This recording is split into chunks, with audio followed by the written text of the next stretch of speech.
تمہارے مالک نے گاؤں کے مولوی صاحب کو اس مسئلے کے حل کے لیے بلوایا۔ جب مولوی صاحب نے اسے پہلے ساری بات سچائی سے آگاہ کر دیا اور میں نے اس سے پہلے ان سے کہا تھا کہ 2 مردوں کو تنگ کر کے حلالے کی تجویز کریں، تاکہ تمہارے مالک کو بھی تو پتہ چلے نا کہ حلالے کی تجویز کیسے ہوتی ہے۔ جیسے ہی انہوں نے مولوی صاحب کو بلوایا تو انہوں نے 2 مردوں سے حلالے کا کہا۔ اپنے کو کھونے کا غم کیا ہوتا ہے تمہارے مالک کو اب پتہ چلنا تھا۔ اچھے اپنے دور چلے جائیں تو وقت کیسے کٹتا ہے۔ مولوی صاحب بھی تمہارے مالک کی ہر حقیقت سے واقف تھے، اسی لیے انہوں نے میری بات آسانی سے مان لی۔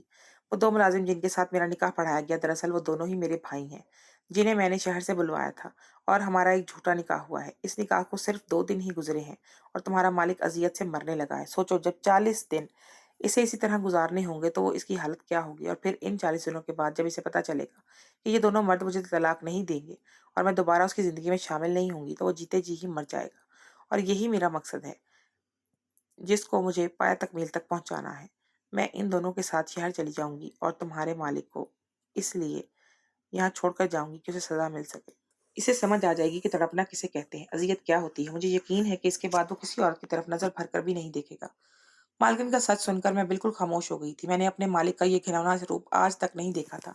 یہ بات تو مجھے بھی معلوم تھی کہ گاؤں میں بہت سی لڑکیوں کے ساتھ زیادتی کی گئی ہے، لیکن مجرم کون تھا مجھے اندازہ نہیں تھا۔ مگر اب جب حقیقت میں جان چکی تھی تو میں مالکن کا ساتھ دینے کے لیے راضی تھی، کیونکہ مجرم کو سزا ملنی چاہیے تھی۔ جیسے جیسے دن گزرنے لگے میرے مالک کا ذہنی توازن خراب ہونے لگا۔ 40 دن تک کے مالک ایک ایک میں آگ میں جلتے رہے، اور اس کے بعد مالکہ نے خط چھوڑ کر ان دونوں ملازموں کے ساتھ شہر چلی گئی۔ اس خط میں صاف صاف لکھا تھا کہ میں ایک ایسے درندے کے ساتھ اپنی زندگی نہیں گزار سکتی جو نہ صرف میری بہن کا قاتل ہے بلکہ اس نے گاؤں کی بہت سی معصوم لڑکیوں کی بھی عزتوں کے ساتھ کھیلا ہے۔ اس نے اپنی ہوس پوری کی ہے ان سے۔ اس خط سے تو مالک کو بری طرح سے پاگل کر دیا تھا۔ ان کے وہم و گمان میں بھی نہیں تھا کہ مالکن اس طرح دھوکے دے کر چلی جائے گی۔ مالک کی حالت بہت زیادہ خراب ہو گئی تھی، وہ بستر سے لگ گئے تھے۔ آہستہ آہستہ دن گزر رہے تھے اور اب ان کی حالت دیکھ کر بہت زیادہ خراب تھی۔ آہستہ آہستہ دن گزر رہے تھے اور اب اس بات کو ایک طویل عرصہ گزر گیا۔ مالکن کے جانے کے بعد گاؤں کی کسی لڑکی کی عزت برباد نہیں ہوئی ہے، البتہ گاؤں والوں کے مالکن کے کردار پر ضرور انگلیاں اٹھاتے ہیں۔ یہ بات صرف میں اور مولوی صاحب ہی جانتے ہیں کہ مالکن نے گاؤں والوں پر کتنا بڑا احسان کیا ہے۔ آج کے دور میں اکثر لوگوں کے حلالے کا مذاق بنا رکھا ہے، بلکہ حلالہ کوئی مذاق نہیں، یہ ایک انتہائی اہم اور سخت فیصلہ ہے۔ حلالہ باقاعدہ کسی منصوبہ بندی سے نہیں ہوتا، بلکہ یہ اس طرح ہوتا ہے جیسے ہمارے دین میں واضح کیا گیا ہے۔ مالکن نے باقی عورتوں کی عزت کے تحفظ کے لیے یہ سب کیا تھا۔ مالک نے گاؤں کے مردوں کو اپنی بیویوں کو طلاق نہ دینے کی پابندی لگا کر خود کو عظیم ثابت کیا تھا، لیکن اندر ہی اندر ایسا گھنونا کھیل کھیل رہے تھے کہ جس سے کسی بھی بہن بیٹی کی عزت محفوظ نہیں تھی۔